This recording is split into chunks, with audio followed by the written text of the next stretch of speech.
How are you, my student? I'm Purity Anzelimo, and today we are going to continue with the topic linear motion. We are still in this topic, the linear motion, and today we are going to look at another term.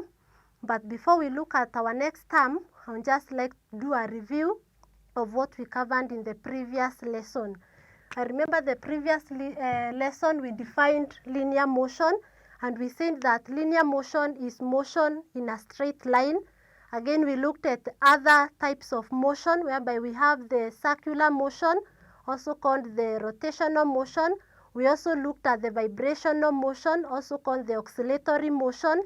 Then again, we moved ahead and divided the study of motion under two branches, whereby we said we have dynamics, and we also talked of kinematics, and we defined both of them. We said in dynamics, here we study the motion of bodies and also the forces that influence.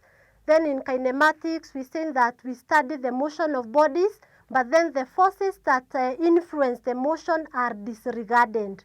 Again, we moved ahead and looked at definition of terms, whereby we looked at distance, and saying that distance is length between 2 points. Then we looked at displacement, which we said is denoted by a small letter s, and displacement we said is the distance but in a specified direction. And again, we looked at speed, whereby we said speed is the distance covered per unit time. In speed, we looked at the conversions from meters per second to kilometers per hour and vice versa.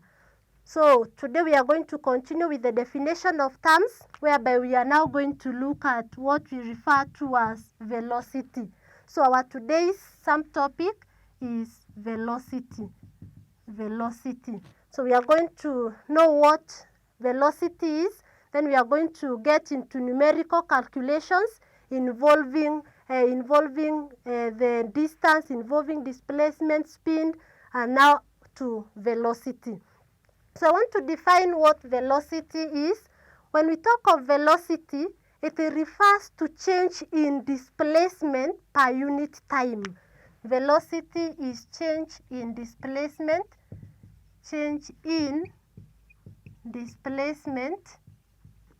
per unit time.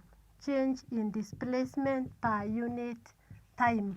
So as you can see, from distance, when we are moving to displacement, we are talking of displacement is distance in a specified direction. When we move to speed, we are referring now to the distance, that is the distance covered per unit time. Now in velocity, we are talking of change in displacement per unit time. And therefore from this, we can therefore come and say, therefore, velocity is given by change in displacement,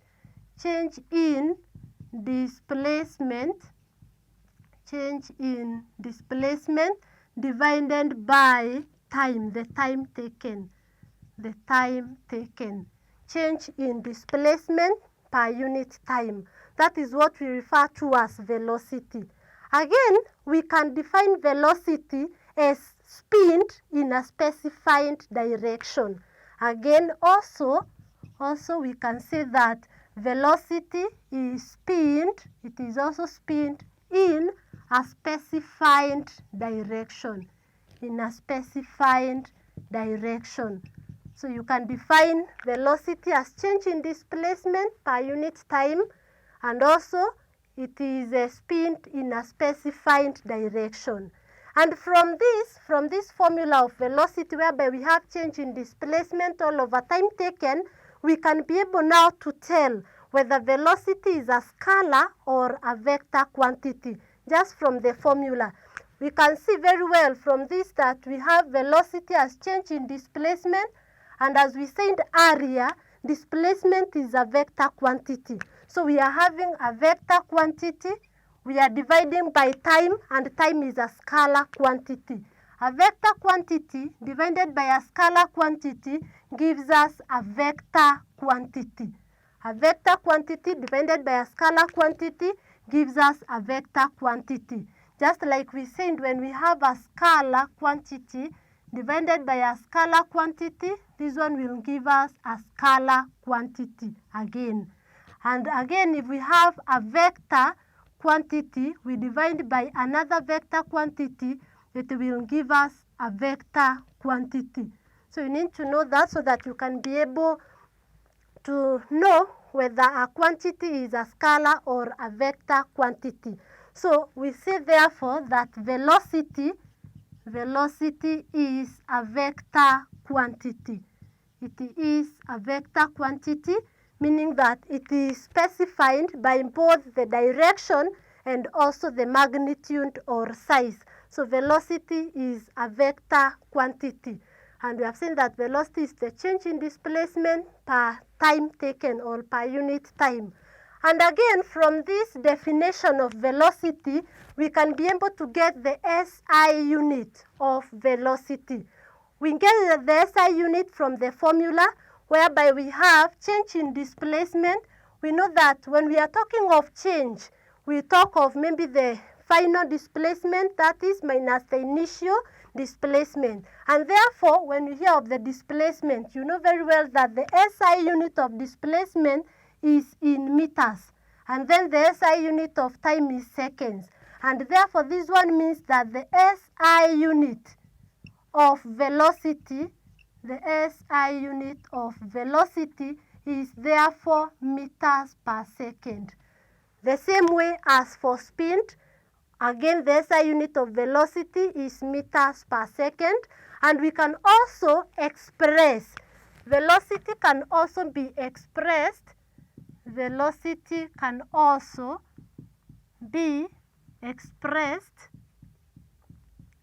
in kilometers per hour. It can also be expressed in kilometers per hour, and the conversion is still the same as for speed. That is conversion of the meters per second to kilometers per hour and the vice versa. So velocity, the SI unit is meters per second, and we have seen that it can also be expressed in kilometers per hour. So that is what we have for velocity. Then velocity is denoted by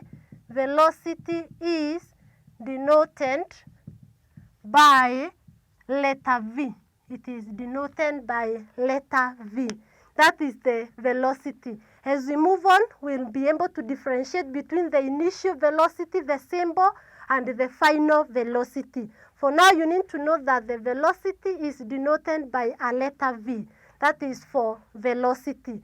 Then this formula that we have here, whereby we are saying that velocity is change in displacement per unit time, this one only applies if the body is moving at constant or uniform velocity.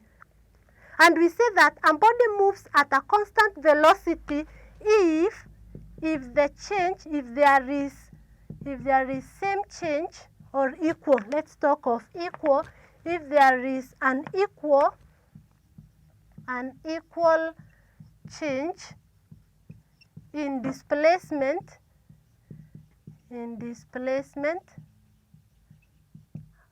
together with time, if there is an equal change in displacement per equal time interval, therefore we say that the body is moving at a constant, and another name for constant is uniform. The body is therefore moving at constant or uniform velocity.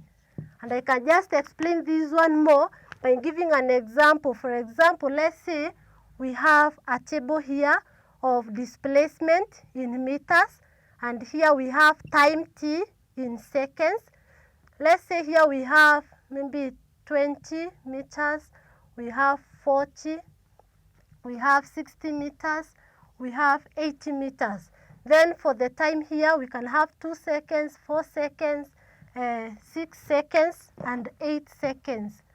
We have 6 seconds and 8 seconds. So we are saying, if you can look at this, if there is an equal change in displacement per equal time interval, For example, in this one, the change in displacement is from 20 to 40, and therefore the change is 40 minus 20, which is 20. And the time interval here is 4 minus 2, which is 2 seconds. Again, in the other one, we have 60 minus 40, that is 20 meters, and the time interval is again 2 seconds. In the last one, we have 80 minus 60, that is 20 meters. Then 8 minus 6, we have 2 seconds. And therefore, we can say that this body is moving at a constant or uniform velocity. It is moving at a constant or uniform velocity, because we have seen clearly that when we are calculating velocity, it is simply change in displacement. This is how we write the change in displacement all over the time taken. So for the first one, if we are to get the velocity for the first interval, we are going to have the change, which is 20 meters. We divide by the time taken, that is 2 seconds, and we get 10 meters per second. For the second one, the same thing applies, because we have 20 meters. We divide by the time interval, that is 2 seconds, and we get 10 meters per second. So you can see that this body, we continue even to the last interval, we'll still get the 10 meters per second. And therefore, we can see that this body is moving at a constant or uniform velocity. So for a body moving at a constant or uniform velocity, we calculate velocity as the change in displacement per unit time. This is the formula that we use, change in displacement per unit time. That is for a body moving at a constant or uniform velocity. If that is not the case, if this is not the case, that is, if the body is not moving at a constant or a uniform velocity, we come now and calculate the average velocity. We can therefore come even from this formula, we have seen that velocity is given by change in displacement divided by the time taken. And therefore, we can come and therefore, if that is not the case, we calculate the average. We can calculate the average and the total displacement, because we want to get the average velocity. So total displacement therefore will be given by the average velocity. We multiply by the time taken. And therefore, from this we can get therefore that average velocity therefore is equal to total displacement divided by the total time taken. So that's how we calculate the average velocity for a body that is not moving in a constant or uniform velocity. This one will apply for a body moving at a uniform or constant velocity. Then we have this other one for a body that is moving with an ununiform velocity. So we have the average velocity as total displacement all over the total time taken. And therefore, we can make a conclusion and say therefore that thus velocity is given by the total displacement divided by the total time taken. And as we have seen that the SI unit therefore will be meters per second, which can be expressed into kilometers per hour. So I want us to do a few examples to calculate velocity of various bodies. We do various examples. We'll do 2 examples. So examples, so that you can understand this better. Examples. So example number 1, I want us to consider this. A man runs 800 meters due north in 100 seconds, followed by 400 meters due south in 80 seconds. So we are told calculate one, his average speed. I want us to move in steps. So we are given that a man runs 800 meters due north in 100 seconds, followed by 400 meters due south in 80 seconds. Calculate his average speed. So we start with the calculation of speed, and we know very well that average speed is given by the total distance covered divided by the total time taken. So here we have the total distance. So the equal to sign on the same line, total distance. So we have this man running 800 meters due north, then again 400 meters due south. When we are calculating the speed, we do not consider the direction because we said speed is a scalar quantity. So we are only considering the unit, the value and the unit. So we have 400 meters and 800 meters. We do not consider the direction. So we have the total distance as 800 meters, and then we have the other one that is 400 meters. That is the total distance covered by this body. That is the man. Then we have the total time taken. He takes 100 seconds for the first part. Then we have the other part whereby he takes 80 seconds. And therefore, our average speed will be 1200 meters, that is 800 plus 400, divided by 180 seconds. So when you use your calculator, you have 1200, you divide by 180. That is 6, we can write 2 decimal places, 6.67 meters per second. So that is the average speed. This is the average speed for that journey. For this man, 800 meters running, then again 400 meters, taking 100 seconds and 80 seconds. So the average speed will be total distance over total time taken, and that will give us 6.67 meters per second. So note, when we are calculating the speed, we do not consider the direction because the speed is a scalar quantity. I want us to move on to part B of the question. Part B, so we've already calculated the average speed. We want now to calculate his average velocity. So number 2, we have his average velocity. His average velocity. So we have therefore the average velocity, that is for a body moving with an uniform velocity. So average velocity will be given by the total displacement. We've just said so that will be given by the total displacement divided by the time taken. That is the total time taken, not just the time taken, but the total time taken for that journey.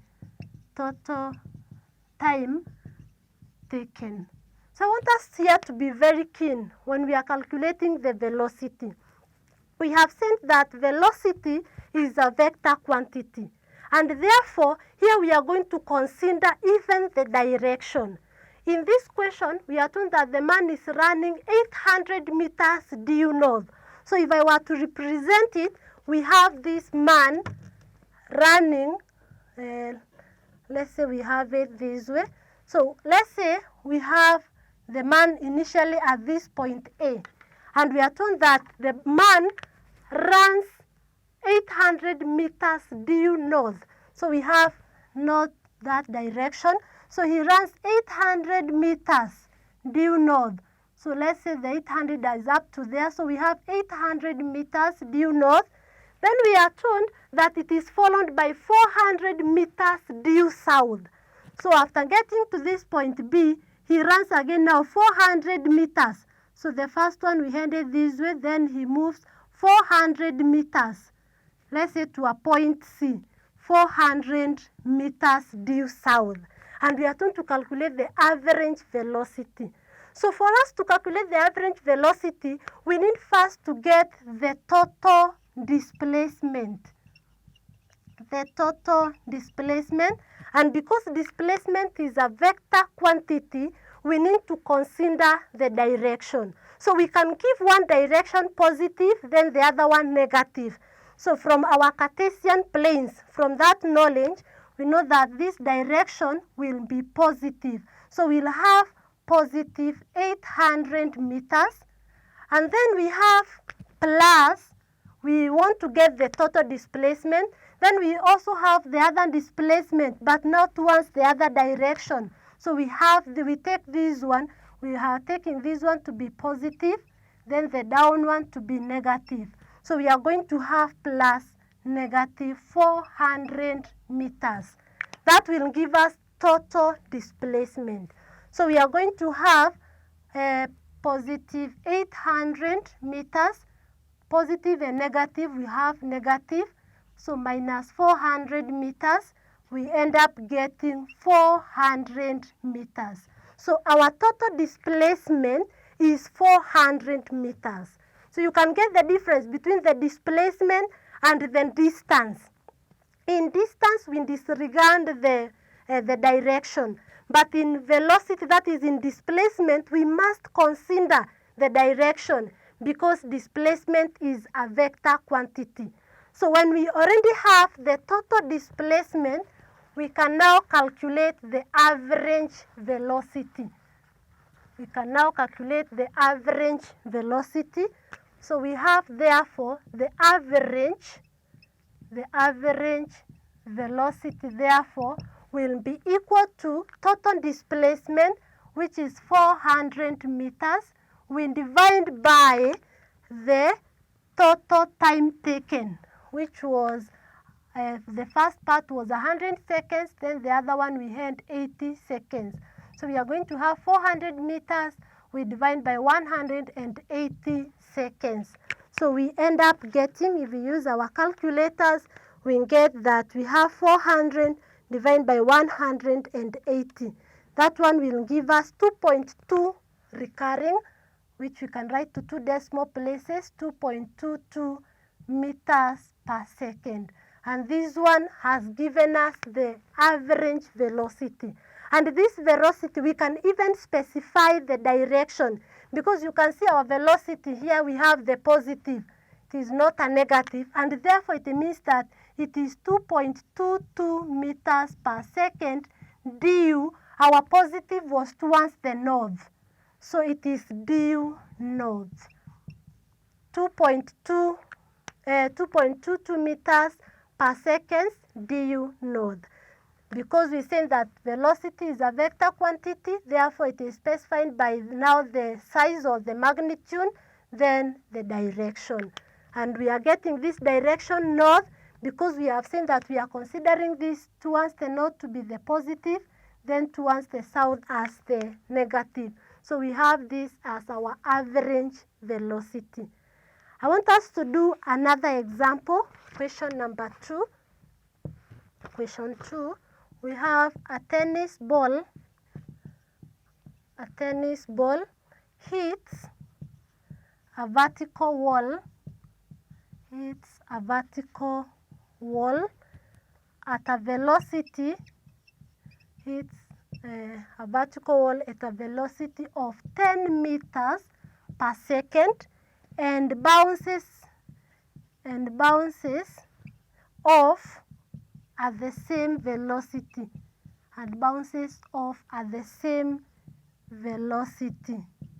Then the question is determine the change in velocity.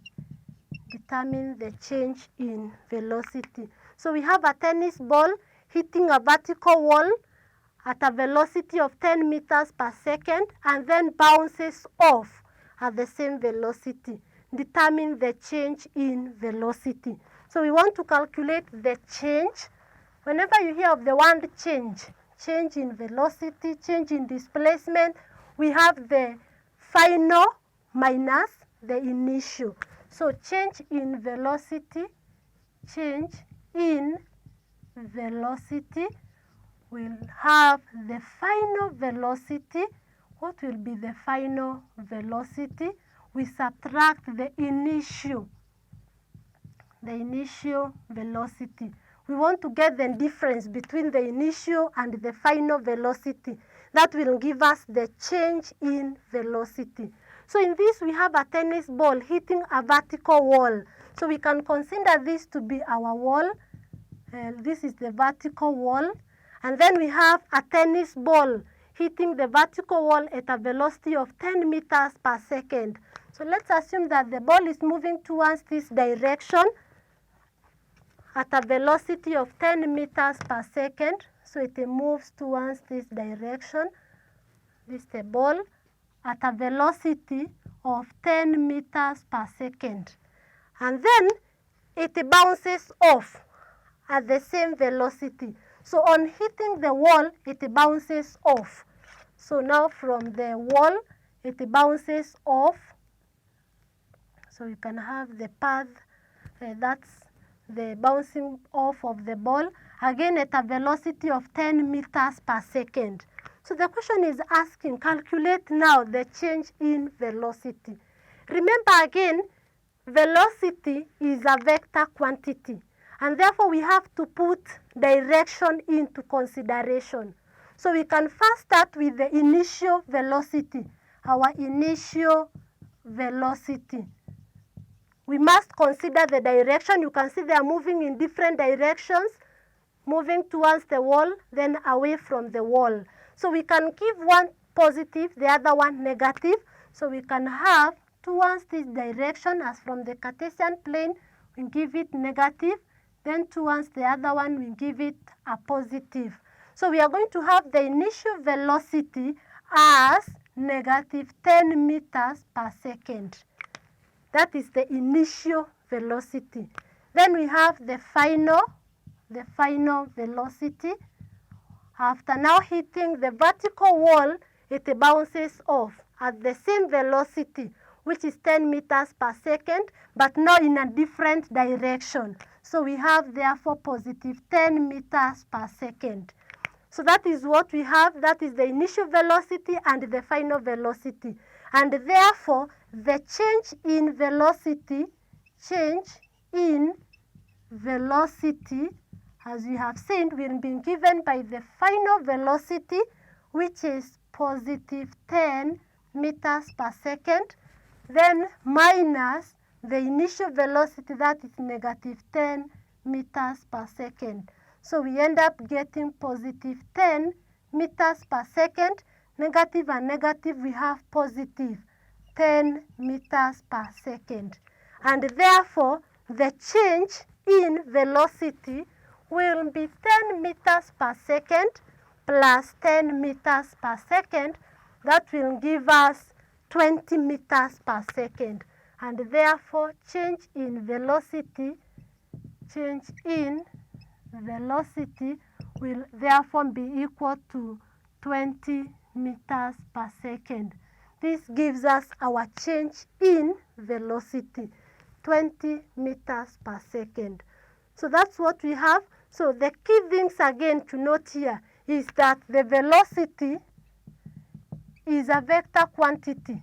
It is a vector quantity, and therefore you ensure that you consider both the size and the direction. Consider both the size and direction. So at least from this, you cannot be able to calculate the distance, the displacement from what we've covered, the speed, and also the velocity. And again, if we have the same example, but now another student may take this direction to be positive, then the other one to be negative, let's see whether we are going to get the same thing. Because in the first one, we have seen therefore that change in velocity, we are getting 20 meters per second, which is positive. This one is positive, 20 meters per second, meaning that it is towards this direction. Because this is our positive direction, so it is towards that direction. Again, if we have another student here, whereby we have the wall, and we have the ball hitting at the velocity is 10 meters per second, and then we have bouncing at a velocity again of 10 meters per second. If now we take this direction to be positive, let's say we say that this one now we take it to be positive, then the other one we take it to be negative. So we are going to have our initial velocity, the initial velocity, therefore, initial velocity, we are therefore going to have it as positive 10 meters per second. Then we are going to have the final velocity as negative. Now towards this direction, we'll have negative 10 meters per second. And therefore, when we calculate now the change in velocity, we have the formula here. The change in velocity, therefore, will have the final velocity, which is negative 10 meters per second, then minus the initial velocity, which is positive 10 meters per second. So we are going to have it as negative 10 meters per second. Negative and positive, we have negative 10 meters per second. So we are going to have it as negative 20 meters per second. And therefore, this negative sign is showing the direction. And our direction for negative is towards this direction. So we are going to say that it is 20 meters per second and in this direction, towards that direction. Just like for the first one, we have the 20 meters per second in the same direction, So you can consider any of them to be negative and the other one to be positive, but then it will give you the same thing. Then the direction is indicated by this sign, the negative or the positive. In this case, we had the positive, but now the positive was towards this direction. In this, we have negative 20 meters per second, and the negative is the same direction. So it is the same. So our change in velocity is 20 meters per second, and we have it towards that direction. So that's what we have for velocity. So as I've said, the key things, ensure that you consider the size and also the direction. So far we've already covered now the distance, just as I said, distance, the displacement, the spin, and also the velocity. I want to give you an exercise for today. So an exercise, some questions that you need to know to do so that you can be well knowledgeable, that is in this area, that is on velocity. So question number 1. A body moves 3,000 meters due east in 40 seconds, then 4,000 meters due north in 60 seconds. Calculate A, its average speed, B, its average velocity for the whole journey. Its average velocity for the whole journey. Question number 2. A body moves 30 meters due east in 2 seconds, then 40 meters due north in 4 seconds. Determine A, the total distance moved by the body, B, the average speed of the body, C, the displacement of the body, and D, the velocity and the direction of the velocity of the body. So ensure that you do those questions so that next time we look at something else, that is the acceleration. Thank you.